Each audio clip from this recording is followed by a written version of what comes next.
Hello guys, કેમ છો? મજામાં જ હશો. હું મારી સભા કરાવું છું. એમાં યથાર્થ ગીતાનું આવે છે. યથાર્થ ગીતામાં આપણે ખાલી વાંચવાની અને સમજવાની, બીજું કંઈ કરવાનું નથી. તો આપણે અત્યારે અધ્યાય પહેલાથી ચાલુ કરીએ. શ્રી પરમાત્મને નમઃ. અધ્યાય પહેલું.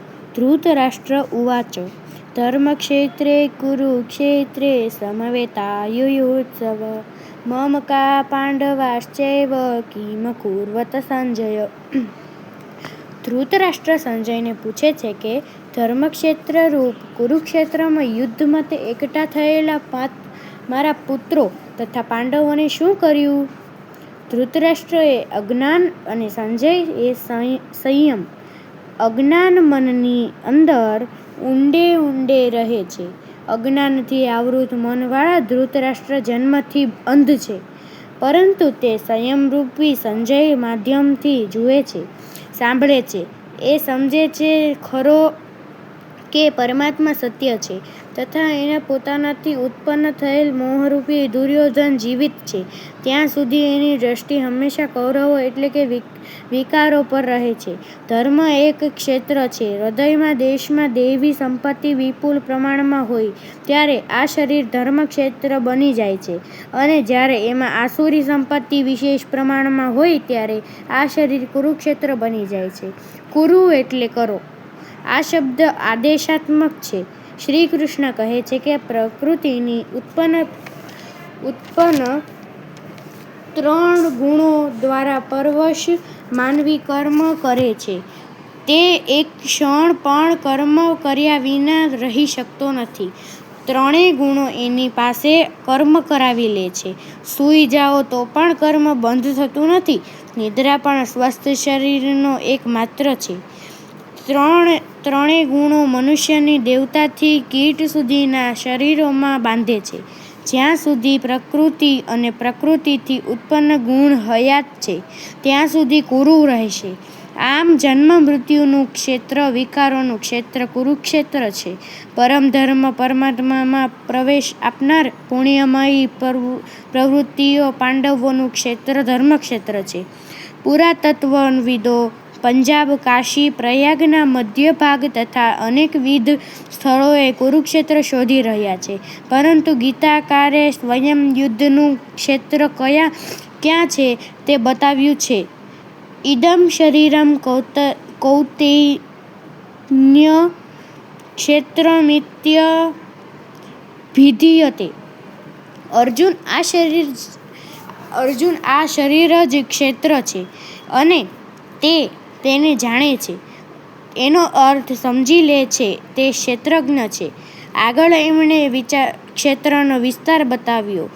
એમાં 10 ઇન્દ્રિયો, મન, બુદ્ધિ, અહંકાર, 5 વિકાર અને 3 ગુણોનું વર્ણન છે. શરીર જ ક્ષેત્ર છે, એક અખાડો છે. એમાં સતત લડી રહેલી પ્રવૃત્તિઓ, 2 દૈવી સંપદ અને આસુરી સંપદ, પાંડુના સંતાન અને ધૃતરાષ્ટ્રના સંતાન, સજાતીય અને વિજાતીય પ્રવૃત્તિઓ, અનુભવી મહાપુરુષના આશ્રયે જોવા મળે. આ બંને પ્રવૃત્તિઓના સંઘર્ષ અંગે માર્ગદર્શન મળે છે. આ ક્ષેત્ર અને ક્ષેત્રજ્ઞ વચ્ચેનો સંઘર્ષ છે, અને આ જ વાસ્તવિક યુદ્ધ છે. વિશ્વયુદ્ધોથી ઇતિહાસ ભર્યો પડ્યો છે, પરંતુ એમાં જીતનારને પણ શાશ્વત વિજય મળતો નથી.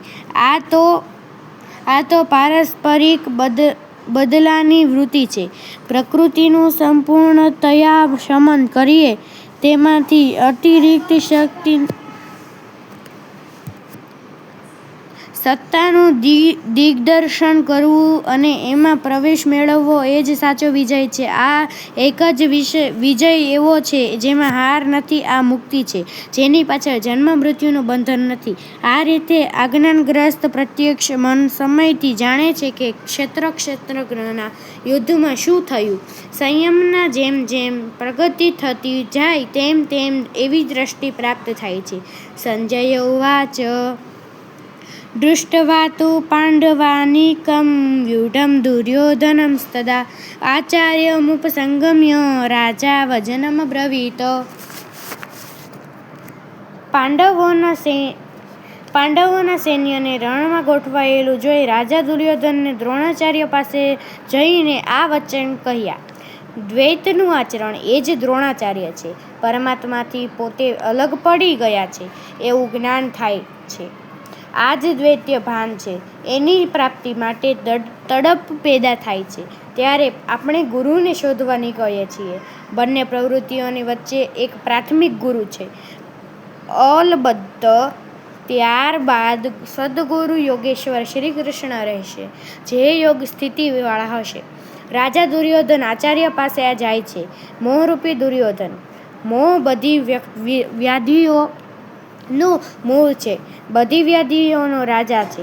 દુર્યોધન દૂર એટલે સંપત્તિ છે, પરંતુ મોહ એમાં દોષ ઉત્પન્ન કરે છે. તે પ્રકૃતિ તરફ ખેંચે છે, એને વાસ્તવિક જાણકારી માટે પ્રેરણા પણ આપે છે. મોહ હોય ત્યાં સુધી પૂછવા યોગ્ય પ્રશ્ન રહે છે, અન્યથા બધું પૂર્ણ જ છે.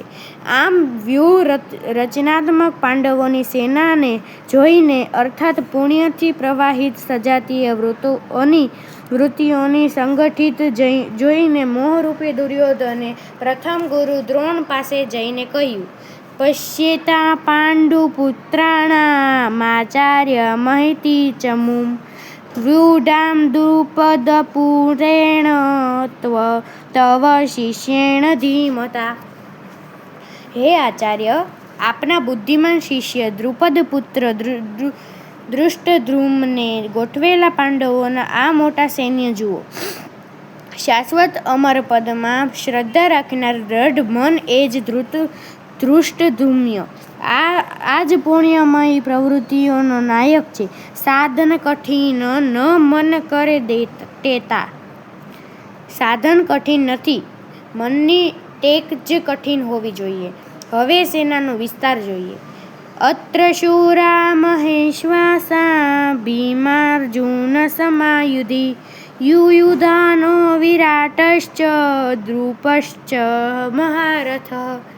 આ સેનામાં મહેશ્વાસા મહાન ઈશ્વરના નિવાસ કરનાર ભાવરૂપી ભીમ, અનુરાગરૂપી અર્જુન જેવા અનેક શૂરવીરો, સાત્વિકતારૂપ સાત્યકી વિરાટ, સર્વત્ર ઐશ્વર્યમય પ્રવાહની ધારણા મહારથી રાજા દ્રુપદ અર્થાત અચલ સ્થિતિ તથા ધૃષ્ટકેતુશ્ચેકિતાનઃ કાતિરાશ્ચ વીર્યવાન પુરુજીતુર્નિભોજનશ્ચ શૈબશ્ચ નરપુંવરઃ.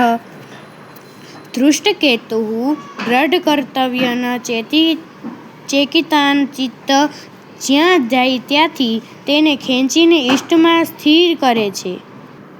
કાશીરાજ કાયારૂપી કાશીમાં જ જેનું સામ્રાજ્ય છે. પુરુજીત સ્થૂલ, સૂક્ષ્મ અને કારણરૂપી શરીર પર વિજય આપનાર પુરુજીત કુંતીભોજ કર્તવ્યથી ભવ પર વિજય. પુરુષોમાં શ્રેષ્ઠ શૈબ અર્થાત સત્ય વ્યવહાર. યુધામન્યુશ્ચ વિક્રાંત ઉત્તમોજાશ્ચ વીર્યવાન સૌભદ્રો દ્રૌપદેવશ્ચ સર્વ એવ મહારથાઃ. અને પરાક્રમી યુધામન્યુ, યુદ્ધને અનુરૂપ મનની ધારણા. ઉત્તમૌજા શુભની મસ્તી. સુભદ્રા પુત્ર અભિમન્યુ. જ્યારે શુભનો આધાર પાયો આવી જાય છે ત્યારે મન ભયરહિત બને છે. આવા શુભ આધારથી ઉત્પન્ન અભય મન ધ્યાનરૂપી દ્રૌપદીના 5 પુત્રો વાત્સલ્ય, લાવણ્ય, સહૃદયતા, સૌમ્યતા, શીત્યતા તમામ મહારથીઓને છે. તેમનામાં સાધન માર્ગ પર સંપૂર્ણ યોગ્યતા સાથે ચાલવાની ક્ષમતા છે. આ રીતે દુર્યોધને પાંડવ પક્ષના 15-20 નામના ગણાવ્યા.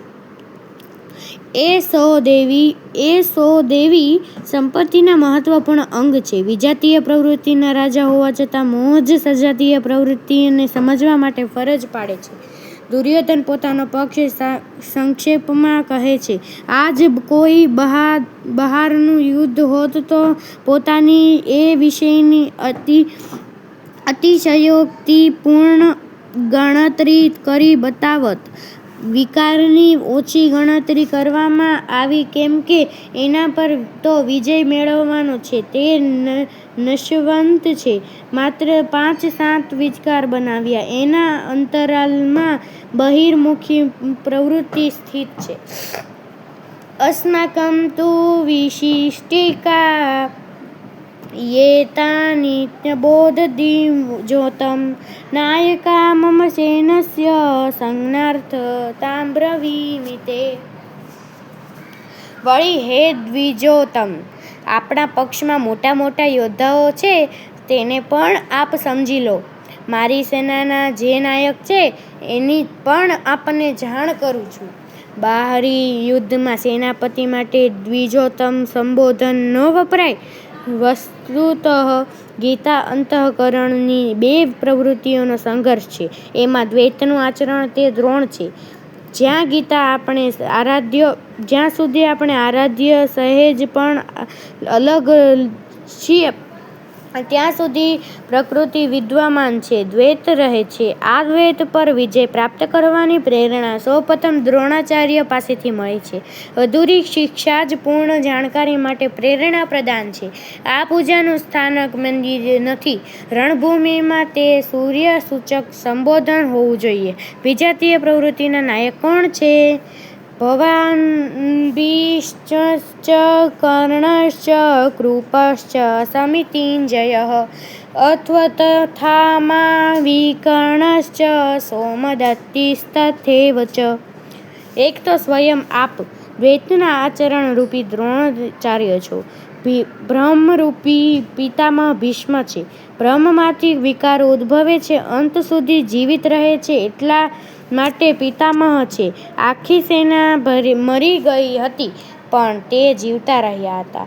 બાણશૈયા પર અચેત હતા છતાં પણ જીવિત હતા. આ છે બ્રહ્મરૂપી ભીષ્મ, બ્રહ્મ અંત સુધી રહે છે. આ રીતે વિજાતીય કર્મરૂપી કર્ણ તથા સંગ્રામ વિજયી કૃપાચાર્ય છે. સાધન વ્યવસ્થા સાધક દ્વારા કૃપાનું આચરણ તે કૃપાચાર્ય છે. ભગવાન કૃપાધામ છે અને પ્રાપ્તિ બાદ જ સંતનું પણ એ જ સ્વરૂપી છે. પરંતુ ભગવાન કૃપાધામ છે અને પ્રાપ્તિ બાદ જ સંતનું પણ એ જ સ્વરૂપ છે. પરંતુ સાધનકાળમાં જ્યાં સુધી આપણે અલગ છીએ ત્યાં સુધી પરમાત્મા અલગ છે. વિજાતીય પ્રવૃત્તિ જીવિત છે, મોહયુક્ત ઘેરાવો છે. આવી પરિસ્થિતિમાં સાધક કૃપાનું આચરણ કરે છે તો તે નષ્ટ થઈ જાય છે. સીતાએ દયા કરી તો કેટલોક સમય લંકામાં પ્રાયશ્ચિત કરવું પડ્યું. વિશ્વામિત્ર દયાળુ બન્યા તો પતિત થવું પડ્યું. યોગસૂત્રકાર મહર્ષિ પતંજલિને પણ આ જ કહ્યું છે કે તે સમાધાવું શરણાગા વ્યુત્થાને સિદ્ધય. 3:37. વ્યુત્થાન કાળમાં સિદ્ધિઓ પ્રગટ થાય છે. તે વાસ્તવમાં સિદ્ધિઓ છે, પરંતુ કૈવલ્ય પ્રાપ્તિને ક્રોધ, મોહ, લોભ વગેરેની જેમ જ વિઘ્નરૂપ છે. ગોસ્વામી તુલસીદાસનો પણ આ નિર્ણય છે. છોરત ગ્રંથિ જાને ખરગાયા વિદ્યન્તે અનેક ફડ તબમાયા. રિદ્ધિ સિદ્ધિ પ્રદેયતુ બહુ ભાઈ વિદ્ધિ હિમ લોભ દિગ્વાહી આઈ. રામચરિતમાનસ 7:127-6-7. માયા અનેક વિઘ્નો ઊભા કરે છે, સિદ્ધિઓ આપે છે એટલું જ નહીં પરંતુ સિદ્ધિ બનાવે છે, દે છે. આપણે અવસ્થાવાળો સાધક બાજુમાંથી પસાર પરંતુ સાધક થાય તો મરણગ્રસ્ત રોગી પણ જીવવા માંડશે. તે ભલે સાધકો થઈ જાય પરંતુ સાધક એ પોતાની પોતાની દેન માની બેસે તો પણ નુકસાન થઈ જશે. એક જ રોગીના સ્થાન પર હજારો રોગી તેને ઘેરી લેશે. ભજન ચિંતનમાં ક્રમમાં અવરોધ ઊભો થશે. આમ તેમ બહેકીને પ્રકૃતિનું જોર વધતું જશે. લક્ષ્ય દૂર હોત અને સાધક કૃપા કરે તો કૃપાનું આચરણ માત્ર સમેટી જઈ સંપૂર્ણ સેનાની લતી જીતી લેશે. આથી સાધકે પ્રાપ્તિ સુધી એનાથી સંતર્ક કર્યું જોઈએ. દયા બીનું સંત કસાઈ, દયા કરી તો આફત આઈ. પરંતુ અધૂરી અવસ્થામાં આ વિજાતીય પ્રવૃત્તિનો દુર્ધર્ષ યોદ્ધો છે. આમ અશક્તિરૂપી અશ્વત્થમાં વિકલ્પરૂપી વિકર્ણ અને ભ્રમમય શ્વાસ ભૂરિશ્વમાં છે. આ તમામ બુદ્ધિમયી પ્રવાહમાં નાયક છે.